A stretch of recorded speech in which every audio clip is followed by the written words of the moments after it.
What if the America Europe was warned about is already building the future, everyone else is still debating?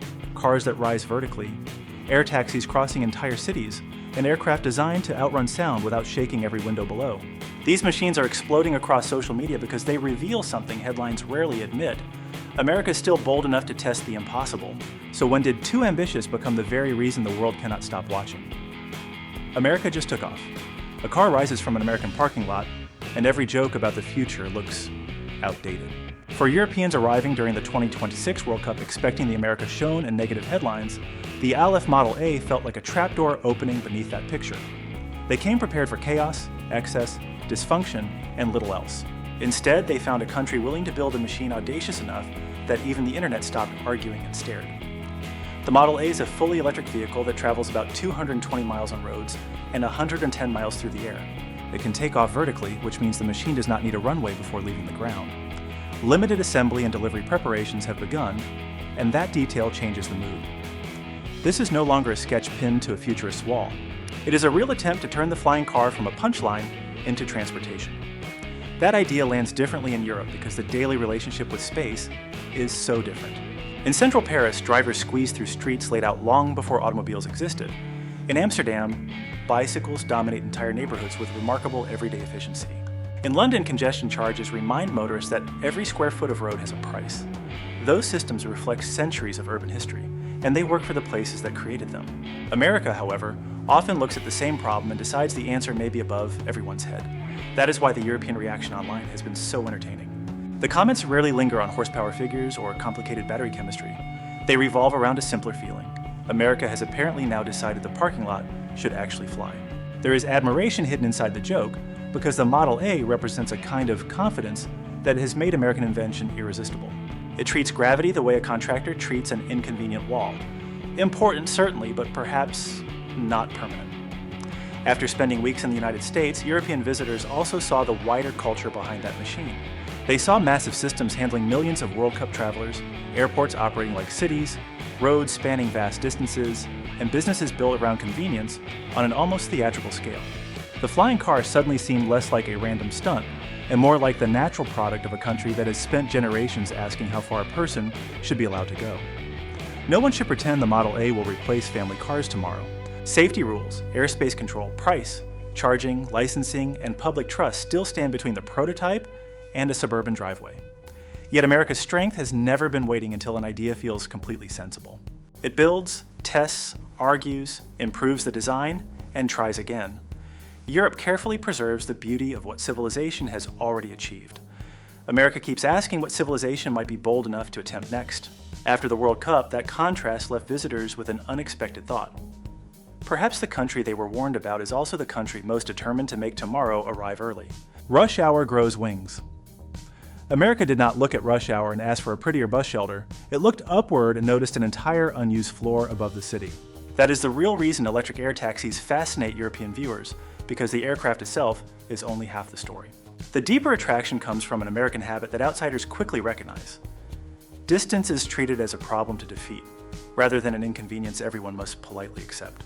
You can soon ride electric air taxis to JFK Airport from Manhattan, and I partnered with Joby Aviation to check it out. Instead of sitting in traffic, riding in a crowded subway, or taking a loud helicopter, you'll be on your way to JFK in about 7 minutes in one of these quiet, zero-emissions aircrafts. London and Paris have spent generations building dense public transportation around old urban centers.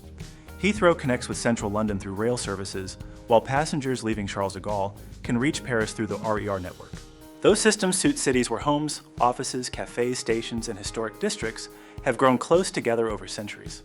American metropolitan areas often play by completely different geographical rules. Los Angeles, Dallas, Houston, and Atlanta spread across enormous regions where airports, suburbs, stadiums, business districts, and entertainment centers may sit many miles apart. On an American map, two places can appear practically next door, while the freeway quietly prepares a 45-minute character-building exercise. Then the eVTOL arrives and behaves as though the highway has suddenly added an upstairs. Electric aircraft from companies such as Archer Aviation are being tested through a broad integration effort led by the United States Department of Transportation. These machines rise and descend vertically, removing the need for the long runway associated with conventional aircraft.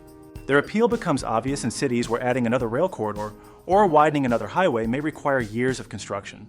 billions of dollars, and enough public meetings to qualify as a long-running television drama. This is why the technology becomes so addictive to watch online. European viewers are not simply seeing a polished aircraft perform a clever demonstration.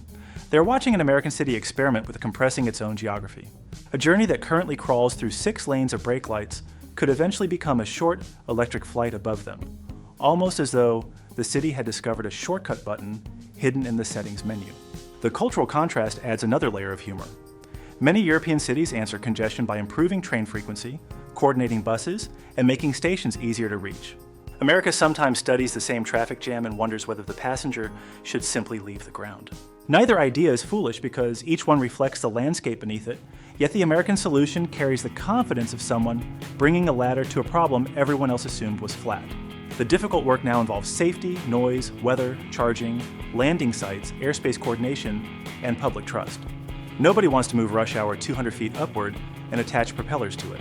However, the federal integration program matters because it pushes eVTOL technology beyond glamorous demonstrations and into the practical questions that determine whether ordinary people can eventually use it. That may be the detail Europeans find most compelling. America is not satisfied with placing a flying taxi inside a science fiction movie and calling the future complete. It is asking engineers, regulators, cities, and operators where that taxi should land on an ordinary Tuesday morning. The spectacle attracts attention, but the serious attempt to build a new layer of daily transportation is what keeps people watching. The boom went quiet. Europe once gave the world Concorde, a machine so elegant that even standing still, it looked impatient. Yet its greatest strength also carried its greatest problem. Once an aircraft crossed the sound barrier, the sonic boom could rattle windows, disturb communities, and make overland supersonic travel politically difficult. Speed had arrived, but it came banging on everyone's front door. Then America approached the problem with a very American question. What if the airplane kept the speed and learned some manners? NASA's X-59, developed by Lockheed Martin, is designed to fly at around Mach 1.4, roughly 925 miles per hour, while reshaping the violent sonic boom into a much softer sound. NASA's target has often been described as approximately 75 perceived decibels, closer to a distant thump than the sharp double explosion traditionally associated with supersonic aircraft. The aircraft itself is nearly 100 feet long, yet its cockpit sits so far behind the needle-shaped nose that the pilot cannot simply look forward through a normal windshield. Cameras and external vision technology help provide the view instead, because apparently the future decided even windows were negotiable. That is what makes the X-59 so addictive to European viewers. It does not erase Europe's aviation legacy. It picks up one of its most beautiful unfinished ideas and asks whether modern engineering can remove the part that stopped it from becoming ordinary. Concorde proved that civilians could cross the Atlantic faster than the sun moved across the sky. The X-59 is trying to prove that supersonic speed might someday travel over land without announcing itself like a neighbor testing fireworks at breakfast. The cultural contrast is especially striking in countries where noise is treated seriously. Switzerland maintains strict quiet hour customs in many communities. Germany has detailed noise protections around airports. Residents near Amsterdam Schiphol have spent years debating flight limits and nighttime disturbance. In those places, the idea of doubling aircraft speed sounds exciting right up until somebody mentions the windows shaking. America's answer is not to ignore that concern. It is to engineer directly around it. That distinction matters because the X-59 represents a less obvious side of American ambition. The country is often portrayed as loving raw power, louder engines, and machines that enter the room before their owners do. Yet this aircraft is impressive precisely because it is restrained. Its achievement is not producing a bigger disturbance. It is taking one of aviation's loudest physical consequences and trying to fold it into a sound small enough for everyday life. That is why the social media fascination goes beyond speed. Anyone can understand a faster airplane, but a quieter sonic boom feels almost mischievous, as though American engineers found a loophole in physics and were polite enough to close the door behind them. The X-59 is still a research aircraft, and its mission is to collect evidence that could help regulators reconsider rules governing civilian supersonic flight over land. There's no guarantee that commercial passengers will soon travel from New York to Los Angeles at Mach 1.4. However, this is how American progress often begins. One strange aircraft, one difficult test, and one stubborn refusal to accept that yesterday's limitation must remain tomorrow's rule. Mach 5 reload. America apparently looked at hypersonic flight and decided the truly impressive part was not reaching Mach 5 once, but doing it again without throwing the entire machine away afterward. That small change in thinking is what makes Stratolaunch's Talon A far more interesting than another spectacular speed record. The vehicle is designed to fly beyond 5 times the speed of sound, return, and support repeated testing of sensors, materials, guidance systems, and other technologies that normally receive only a brief appointment with the edge of physics. Talon A is carried into the sky beneath Stratolaunch's enormous rock aircraft, whose wingspan stretches roughly 385 feet, slightly longer than an American football field, including both end zones. Rock looks less like a conventional airplane and more like two aircraft that agreed to split one truly unreasonable wing. Yet the comedy of its shape hides a serious purpose. Releasing the test vehicle from altitude removes some of the limitations of a ground launch and creates more flexibility over where and how a hypersonic mission begins. European aerospace engineers understand difficult flight better than almost anyone. France has tested its VMAX hypersonic demonstrator, while Britain continues investing in high-speed propulsion and defense research. Europe's strength often lies in patient engineering, multinational coordination, and carefully managed programs in which every stage must survive technical review, government approval, and enough paperwork to give the machine its own mailing address. Stratolaunch reflects another side of the American character. Its central promise is closer to a test range that can be used repeatedly than a single historic launch followed by years of analysis. That distinction may sound technical, but it changes everything. At Mach 5, air friction produces punishing heat, communication becomes difficult, and tiny design errors can become enormous problems before anyone has time to finish a cup of coffee. Engineers learn faster when they can test, recover data, modify the hardware, and return without rebuilding the whole experiment from zero. That repeatability is the addictive part for European viewers watching these flights online. The footage delivers the drama of a space launch, but the deeper thrill comes from seeing hypersonic technology treated less like a rare national ceremony and more like an engineering schedule. America is trying to turn one of aviation's most extreme environments into something researchers can revisit, measure, and gradually understand. There's also a familiar American business instinct underneath the machine. Instead of waiting for every sensor maker or materials laboratory to build its own hypersonic vehicle, Stratolaunch is creating a reusable platform that can carry different experiments. It is the aerospace equivalent of building a racetrack and inviting every manufacturer to bring a new engine, except this racetrack moves at more than a mile per second and has very strict rules about loose parts.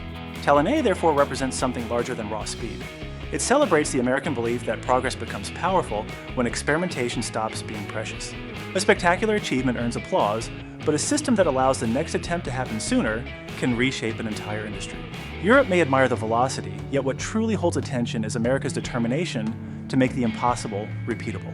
50 drones, one answer. Imagine 50 hostile drones arriving together, each one cheap, fast, and small enough to disappear against a messy skyline. Now imagine the American answer is a single X-shaped aircraft that rises vertically and carries a high-power microwave system designed to shut the swarm down before it can overwhelm the defense around it. That is why Morpheus X-Rotor feels less like another drone and more like a bouncer built for the sky. The most fascinating part is not the weapon's shape, although the X-frame looks as if someone taught a steel road sign to fly. The deeper story is scale. Modern drone threats are dangerous because they can be inexpensive, numerous, and launched together. Traditional defenses may be forced to spend far more money intercepting each target than the attacker spent sending it. America is trying to break that equation by using directed energy against many threats during one mission, rather than firing one costly interceptor after another. Europe already understands how disruptive a small drone can become. In December 2018, reported drone sightings shut down Gatwick Airport in Britain for roughly 33 hours, disrupting about 1,000 flights and affecting around 140,000 passengers. No giant bomber was required. A few uncertain objects near a runway were enough to throw one of Europe's busiest airports into confusion, proving that modern vulnerability can arrive with plastic propellers and a battery bought online. Morpheus addresses that anxiety with a distinctly American instinct. Do not chase the swarm one piece at a time when you can attack the problem controlling the entire sky. According to the information provided, the system is designed to disable more than 50 enemy drones in a single flight. Its microwave payload is intended to interfere with electronics, rather than relying only on a direct physical collision. In practical terms, the target is not the drone's body. It is the nervous system inside it. That is the detail European viewers find impossible to scroll past. The machine does not need to perform a cinematic dogfight against every intruder. It enters the airspace, sends out energy, and may leave multiple aircraft suddenly reconsidering their career choices. The humor comes naturally because the concept sounds like America built a flying Wi-Fi router, gave it military authority, and told it to disconnect everyone at once. Yet beneath that joke sits a serious piece of American engineering culture. The United States has always excelled when a problem demands speed, mass production, electronics, and practical battlefield adaptation. Morpheus combines all four. It treats the drone swarm not as 50 separate emergencies, but as one systems problem that can be studied, disrupted, and defeated. That shift is what makes the invention memorable. Europe sees a threat capable of closing airports and straining defenses. America sees the same cloud of machines and asks whether one aircraft can turn the whole formation into expensive lawn ornaments before lunch. It is bold, efficient, outrageous, and unmistakably American in its refusal to let a crowded sky have the final word. Fly it yourself. The most revealing American flying machine may be the one that refuses to leave the sky entirely to professional pilots. Lift Aircraft's Hexa is a single-seat electric aircraft supported by 18 independently powered rotors, yet its real attraction has little to do with breaking speed records. The machine is exciting because it tries to turn flight from something people watch behind an airport fence into something an ordinary person might personally experience. That changes the emotional temperature immediately. A commercial jet asks passengers to buckle up, lower the window shade, and trust somebody hidden behind a locked cockpit door. Hexa places one person beneath a broad circle of propellers with a simplified control system, making the sky feel less like protected territory and more like the next activity on an unusually ambitious American weekend. European aviation culture has a beauty of its own, although access commonly begins through flying clubs, organized instruction, medical requirements, and carefully regulated airfields. Germany has a celebrated gliding tradition. Britain is dotted with historic local aerodromes, while France maintains one of Europe's largest general aviation communities. Those systems produce capable pilots and preserve a serious respect for flying. The American twist is asking whether modern software can shorten the distance between curiosity and participation while keeping safety firmly inside the machine. Those 18 rotors explain much of that philosophy. Instead of asking one large engine to carry the whole responsibility, Hexa distributes lift across many electric units controlled by computers. Visually, it resembles a patio umbrella redesigned by engineers who spent their lunch break watching rocket launches. Technically, that layout allows the aircraft to make countless tiny adjustments more quickly than a human pilot could manage by hand.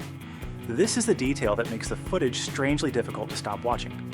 The traditional image of personal flight involves years of lessons, complicated instruments, and a cockpit containing enough switches to run a small-town power station. Hexa removes much of that visible intimidation. The rider gives a command, the software interprets the intention, and the aircraft handles much of the constant balancing work. It resembles the jump from a manual transmission to an automatic one, except the parking space is now floating above the grass. The recurring European joke almost writes itself. Americans have finally built a lawn chair capable of requesting airspace clearance. Yet the laughter carries genuine admiration because this machine reflects a national talent for making advanced technology feel touchable. America followed a similar path with personal computers, GPS navigation, and smartphones. Each technology began inside specialized worlds before somebody decided regular people deserved access to the buttons.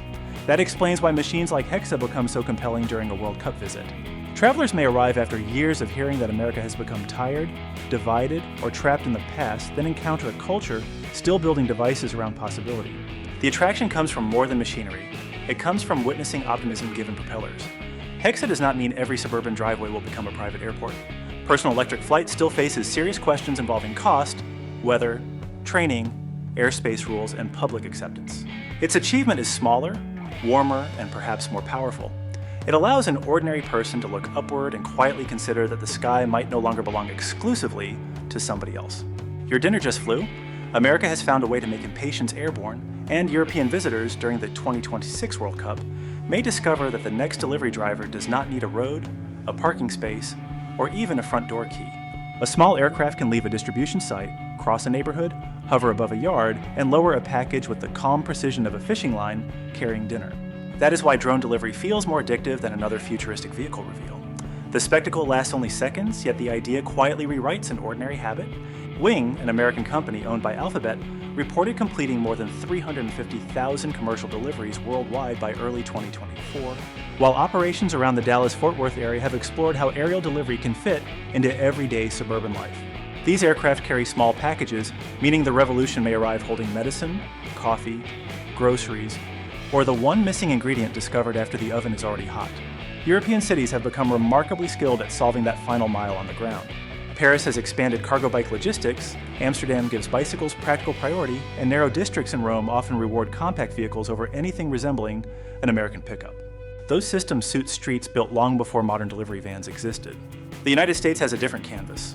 Broad suburbs, detached homes, large retail networks, and distances capable of turning one forgotten carton of milk into a 20-minute round trip. Drone delivery attacks that inconvenience with almost comical seriousness. Instead of sending a 2-ton vehicle through traffic to carry a bag weighing 3 pounds, the package travels directly through the air. It is the logistical equivalent of using a paper airplane to bypass a committee meeting, except this paper airplane has navigation software, backup systems, and several lawyers standing nearby with clipboards. The deeper American appeal lies in how quickly convenience becomes culture. Drive-through banking, curbside pickup, overnight shipping, and mobile ordering all grew by shaving small pieces of friction from everyday life. A delivery drone continues that tradition by removing traffic lights, parking searches, and the familiar moment when a van blocks half the street while somebody hunts for apartment number 214. European viewers may laugh at the extravagance, yet the joke often carries a little envy. America has always been unusually willing to industrialize convenience, then keep refining it until the extraordinary becomes boring. Elevators, household refrigeration, interstate travel, and same-day shipping once sounded remarkable before becoming expectations people barely notice. The technology still faces noise limits, bad weather, airspace rules, payload restrictions, and public concerns involving safety and privacy. Even so, the cultural message is already clear. In America, the future does not always arrive inside a silver spaceship. Sometimes it hovers above the backyard, lowers cold medicine beside the lawn chair, and disappears before anyone has found their shoes. For visitors raised around dependable trams and walkable blocks, that tiny performance may feel wonderfully excessive, yet also strangely convincing, because it turns American optimism into something warm, useful, and waiting beside the barbecue grill. Perhaps the real American invention is not a flying machine, but the belief that tomorrow should be tested instead of merely discussed. From quieter supersonic travel to personal aircraft and drone delivery, these ideas remind visitors that America still treats possibility like unfinished business. Which invention would you trust first, and which one still feels too wild for everyday life? Share your choice below, then subscribe to the channel for more surprising stories about the America the headlines rarely show.